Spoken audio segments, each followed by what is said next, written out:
আসসালামু আলাইকুম। পুরো পৃথিবীর ভালোবাসা যদি একটা মানুষ আরেকটি মানুষকে দেয়, তবু ওই মানুষের মন পাবে না, সে তা অস্বীকার করবে। এটাই বাস্তব। তাই বলি কি, যার যতটুকু ভালোবাসা দেওয়া প্রয়োজন তাকে ততটুকুই দিবেন, এর অতিরিক্ত কিছু করতে যাবেন না, বিপদে পড়বেন। আর যাকে ভালোবাসবেন তাকে শুধুমাত্র এক আল্লাহর জন্যই ভালোবাসবেন, তাহলে কষ্ট পাবেন না।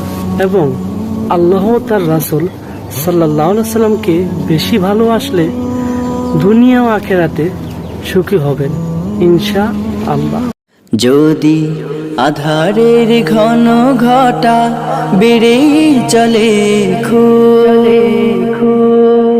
যদি কামনার নদীটাতে দিয়ে ফেলি ডুব।